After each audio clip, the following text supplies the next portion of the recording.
Kingdom of Travancore, the year 1811.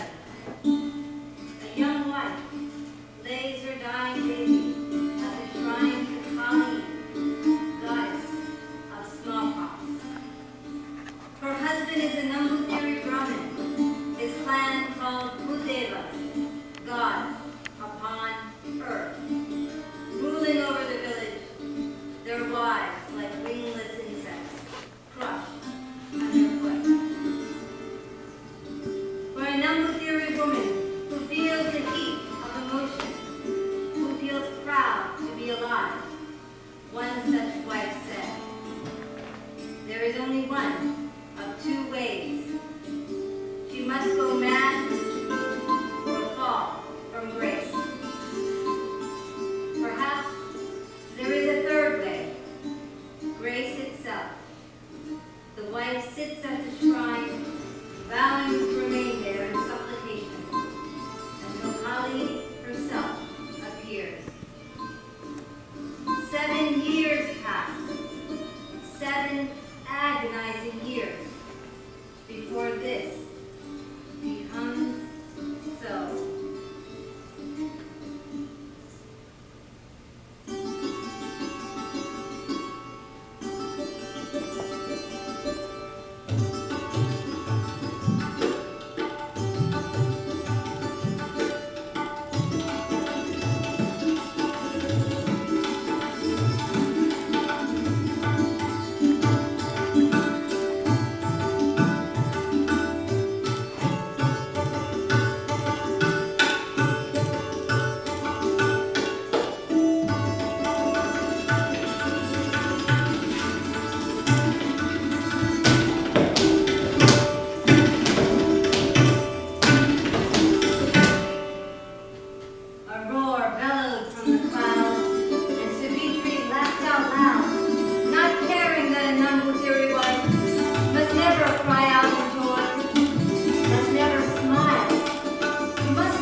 Incomprehension etched into their faces, astonishment, disbelief. Her rising joy shrank into a tiny iridescent sunstone that she secreted into her heart. She pulled the rain-saturated cloth over her head and face, veiling herself. The men stared. The priest, the scholars, the warrior-caste chieftain with a glinting sword at his side. Savitri was overcome by a sudden uncertainty. Here she was, returning to society and its cruel laws, drawn home by the daughter who remained inside, a stranger now. Out in the rain, she could hear the villagers conversing, shouting, a mob of the poorest and most polluted. Word had spread. Still, the men stared, their eyes burning. Savitri was a threat to their order. A wife who defied her husband and stood unpunished. A holy woman who knew what it was to lie with a man, to have him move inside her, to birth children through that same opening, stretched wide. They tried to make sense, saying that her years of meditation had purified her, restored her to chastity.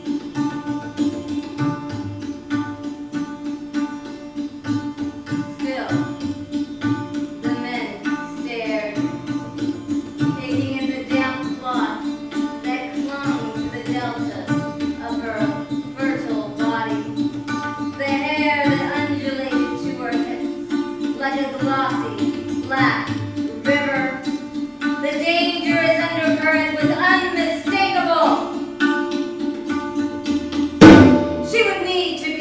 subdued. Temple! They said. No!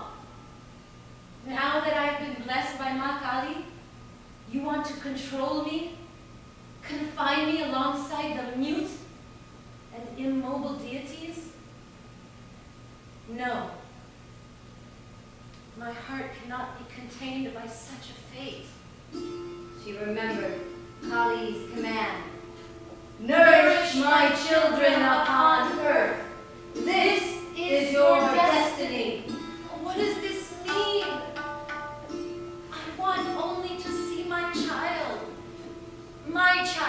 who I had to abandon in order to save her tiny life. 2 eyes peeked out from a crack in the doorway. Daughter! The men locked her away. Temple! They said. Savitri obeyed, only so that they would not touch her, force her. She stepped back into the downpour, twisting for another glimpse, but the door had already shut.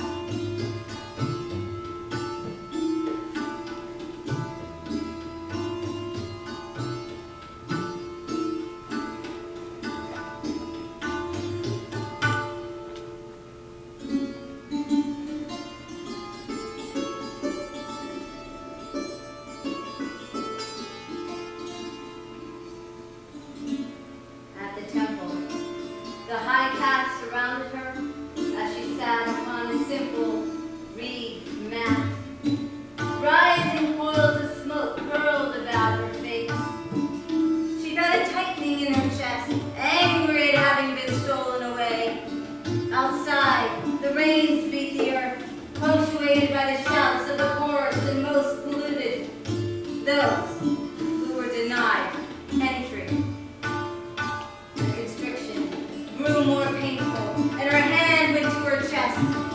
She gasped, her breasts grew growing, straining the cloth, filling as if with boundless milk. She pulled the cloth tighter, confused and shamed. Someone cried out, and Savitri saw that other women found their breasts engorged too. Some latched on babies, forcing them to suckle, though no milk came out. Spinsters with thinning breasts discovered them, abruptly erect. Young girls found their buds spilling out, as if in a fury to bloom. Something was happening, something was wrong. The women convulsed, their breasts stretching impossibly, throbbing, as if their hearts had finally cracked, and now beat in 2 separate halves. Krim, krim, krim, hum, hum, krim, krim. The priest began an invocation to Kali.